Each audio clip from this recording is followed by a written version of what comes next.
stop slipping, and stop cutting your socks. We have 15 different color options between 3 grip socks and 2 sleeve types. Something for everybody at a price that just makes sense. Available now at puregripsocks.com. Adler versus Mizuno. Morelia versus Yatagarasu. Japan versus Japan. Who makes the better kangaroo leather football boot? Let's discuss. With easily the biggest knock against the made in Japan Morelia being the price tag. This football boot retails for $280 US, which is by no means cheap. Where the Adlers retail for almost half the price at $160. However, distribution isn't quite like Mizuno, meaning that when you order a pair, they're coming straight from the factory in Japan, which means that there is a much higher cost for shipping, and then of course you have to deal with import duties and taxes depending on where they're going, where for me in Canada, while the retail was $160, by the time I had them at my door, I ended up paying about $235 US, which is still less than the Mizuno's, but only by about 45 bucks. Of course, keeping in mind that domestically, both of these boots are significantly less expensive, where if you're in Japan, you're going to pay a lot less, and if you're really close to Japan globally, you're probably also going to pay a lot less. So definitely worth keeping in mind. But if you are interested in either of these boots for yourself, I can't offer you a coupon code on the Adlers, but I can offer one for the Mizuno's, where if you are looking to pick these up below their normal retail price, check out the links down below. But let's be honest, the price is not the reason why you're picking either of these boots. It's the kangaroo leather uppers that each of them has on offer. Both phenomenal in terms of overall quality, but also fairly different in terms of feel as well as touch on the ball. Where purely from a leather quality perspective, I think it's really difficult to separate these two. You'll definitely find that in terms of out-of-the-box softness and pliability, the Mizuno's hold a little bit more structure, but that is not to say that this is a stiff-feeling leather upper whatsoever. It is the gold standard as far as softness is concerned, but due to perhaps more modern treatment processes as well as just general construction, this is a material and an upper that seems to hold its structure a little bit better than what you're going to find from the Yatagarasu, where yes, you can kind of flatten it out, but it bounces back and generally just holds its shape, where the Adlers, as you can see, they kind of flatten out and they'll just stay flat for the most part. It's an unstructured, pure kangaroo leather upper across the entire foot with very little extra reinforcement. Both of these boots are lined with a nylon material, but you will find that with the Adlers, your only other reinforcement element is just going to be a bunch of stitching across the entire foot, where in the case of the Mizuno's, there's a little bit of synthetic material around the collar and ankle area. The Mizuno Runbird logo being made from a really thin synthetic does a big part in terms of adding structure to the midfoot, preventing the boot from overstretching, and in general, just maintaining a more consistent shape, where I really find that to be the major difference in terms of the leather between these two boots. You could make the argument that the Adlers are softer. They're certainly a little bit more padded in the forefoot as well, but you'll also find that it has way more of that kind of melting sensation on your feet that I don't want to classify as unresponsive, but it just feels significantly more old school when compared to the Mizuno's, that while still an old school football boot in itself, comparatively, they are much more modern and much more locked in. When it comes to touch on the ball, I'd argue that they are pretty similar. You'll definitely find that the Mizuno's are slightly thinner than what the Yatagarasu feels, and I also found that this kind of shiny finish on the Adlers seems to grip the ball a lot more than what the Mizuno's have on offer, which feel more along the lines of kind of every other kangaroo leather football boot, in the sense that it's not necessarily slippery, but there's certainly no effort to give this any extra grip. The Adlers were a little bit surprising in that regard, but again, in terms of consistency, maybe the Adlers are more consistent just because there is literally no obstruction from a logo through the midfoot, but in general, no matter what part of your foot makes contact with the ball with either of these boots, it's going to feel like super soft leather. If we want to get really specific comparing laces, I've never been a big fan of the laces that Mizuno uses that kind of have that fuzzy cotton appearance to them. The laces on the Adlers are some of the most rugged, heavy-duty laces, but also remarkably thin ones I've ever seen on a pair of football boots. So given the choice between the two, the Adlers definitely win out in the lace department. And then there's the heel, where despite looking very similar in terms of shape as well as overall cut, there's a pretty big difference between these two, where I am very partial towards the heel design of the Mizuno, where you have an internal plastic heel counter as you'd expect in any high-end football boot. On this particular colorway, it's this really soft kind of micro suede. On other colorways, it's more of like a smooth leather.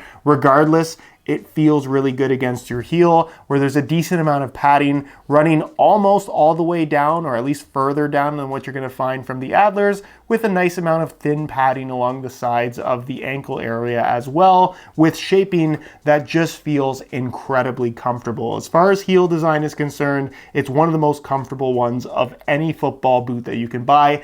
At least that's in my experience. The Adlers, however, are comparatively much more old school in unfortunately not a good way. The one thing that I will say is that I really do like the super firm heel counter that is, again, fully internal on the Adler. It's a little bit more solid than what you have on the Mizunos, which is great for the sake of protection. You can also see that you have nice padding along the edges and what looks to be a little bit of extra padding along the very back compared to the Mizunos. However, all that padding, as you can see, is up high, where down low, the direct back of your heel, it's just the lining material sitting directly against that internal structure, with the liner itself being this really soft kind of synthetic material. Again, not dissimilar to what you're going to find on most colorways of the Morelia 2.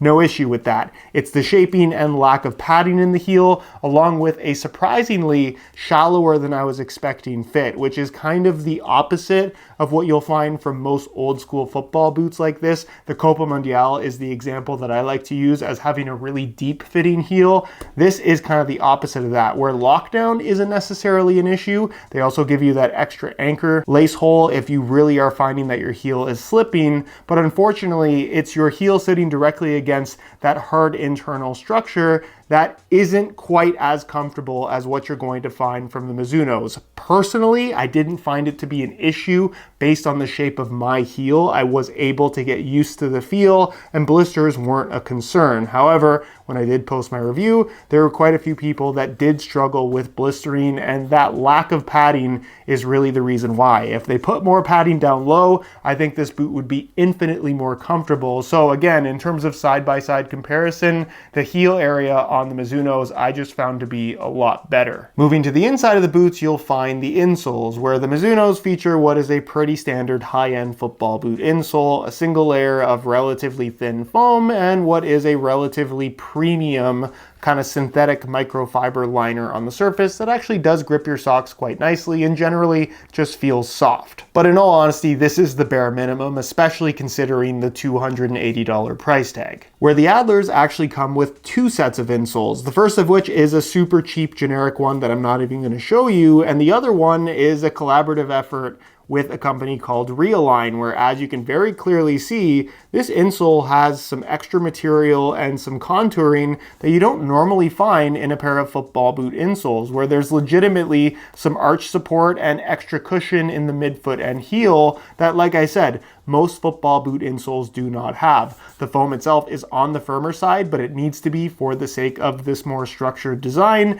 and the liner on the surface is a really soft microfiber suede type material that I would actually argue is a little bit nicer than the Mizunos and also does a good job of feeling soft and gripping your socks. The durability is a little bit questionable in that you can see the liner is actually starting to peel already on my set right here, but in terms of comfort, I absolutely love this. It's one of the nicer insoles I've ever experienced in a pair of football boots, with the only downside to this being that it does have extra bulk through the heel and midfoot, which pushes your heel up a little bit further, where when you consider that the heel is already slightly on the shallower side with the Yatagarasu, even if you like the underfoot feel of this, you might need to sit a little bit lower and use the cheaper insole to achieve a more comfortable fit. Another major discrepancy between these two that you wouldn't necessarily expect given how similar they appear to be is the weight, where both in the same size. Technically, these are a 9.5 and these are a 9 just because the Adlers run a little bit longer, but as you can see, side by side, they're pretty well identical. We're gonna weigh both and see what the actual difference is, starting with the Adlers, where you can see on a scale, they weigh in at 9.25 ounces, the equivalent of 262 grams.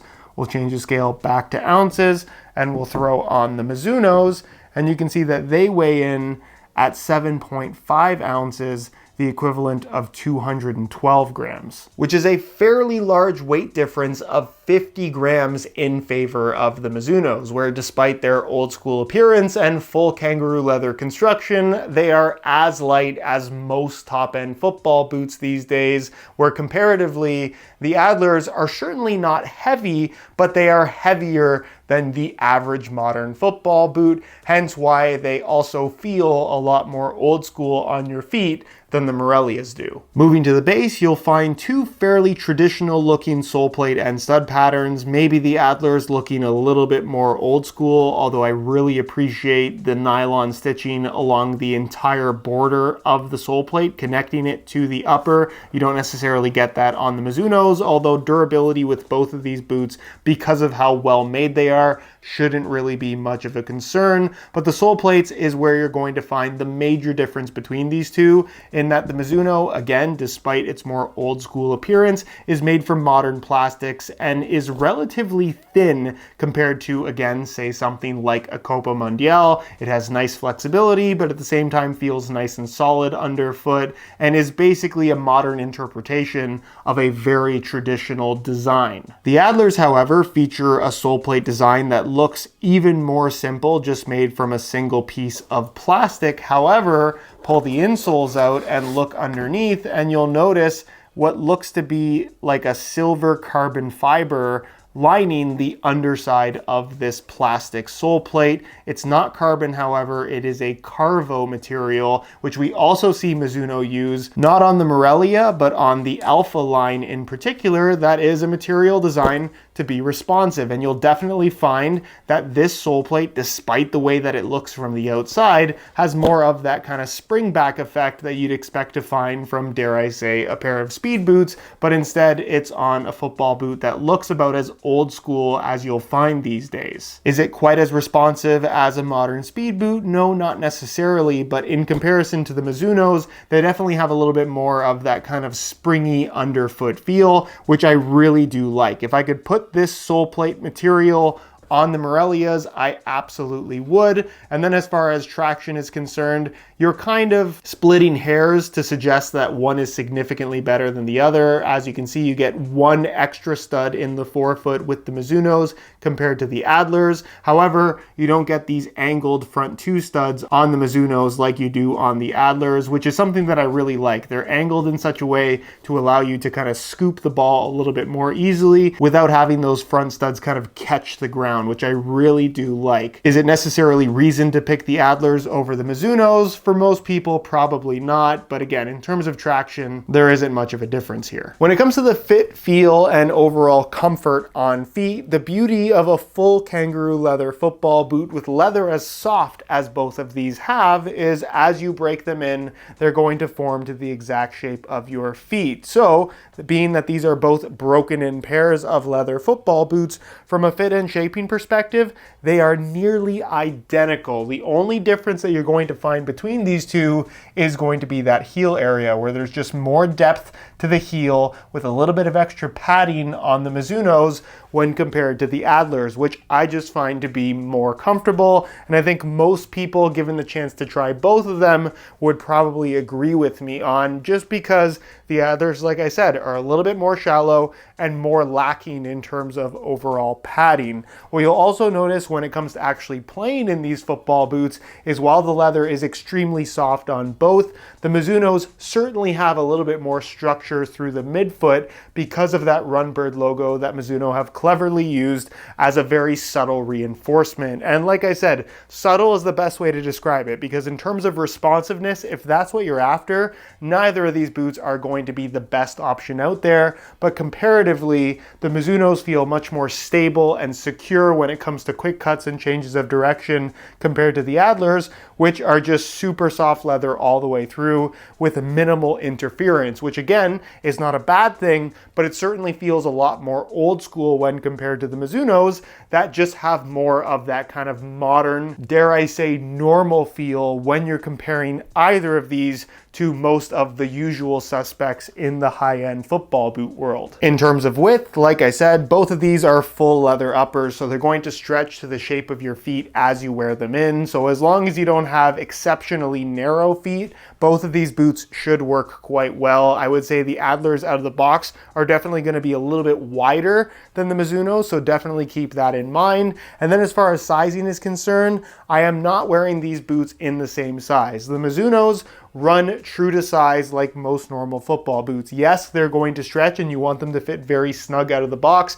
but I'm wearing them in my usual size 9.5 US, and the fit in length is pretty well perfect. So as long as you're not currently wearing your boots super big, going true to size should allow for the proper fit. In the case of the Adlers, if you go to their website to order a pair, you will find that everything is listed in Japanese sizing, which is basically centimeters. This pair is a 27, which would be the equivalent of a 9 US, so I went half a size down when compared to this 27.5 in the Mizunos. However, in the comment section of my review, a bunch of you suggested going a full size down, and I think that's going to be very dependent on, again, how big you are currently wearing your football boots. If you leave a decent amount of room, yes, I could see a lot of people going a full size down rather than a half size. That's something you kind of have to use your own discretion on. No matter what though, the Adlers are definitely going to stretch more than the Mizunos due to them just having less structure in general. So if you're kind of a little bit on the fence as to how far down in size you should go, I would say smaller is probably better, just in the sense that you don't want them to be too big and potentially run the risk of having them overstretch. Where in conclusion, these are both incredible examples of handmade in Japan kangaroo leather football boots. If you're a leather boot enthusiast and budget is not a concern, I don't see a reason why you wouldn't want to have both of them. But if you could only choose one, it would really depend on whether you want something that is truly old school or something that has old school characteristics but isn't necessarily lacking in modern playability. And what I mean by that is the Mizunos ultimately hold their shape better. For me at least, I find them to be significantly more comfortable, especially through the heel. The stability and lockdown, particularly through the midfoot, is just better on the Mizunos when compared to the Adlers, and they're a heck of a lot lighter. Where again, when you're talking about overall playability, I think given the opportunity to try both without any bias towards either brand, most people would prefer the feel of the Mizunos. But if you don't care about that and you want something that is more of a true old school experience, given that the heel isn't necessarily an issue for you, the melting sensation of the kangaroo leather upper on the Yatagarasu paired with what is an excellent old school sole plate and stud pattern is just a really cool experience. But that's really the distinctive factor here. Do you want a really cool experience, or do you want what is objectively the better performing football boot? Both incredibly cool football boots, and I'd be happy to wear either of them, but if I were forced to make a choice between them, the Morelia reigns supreme.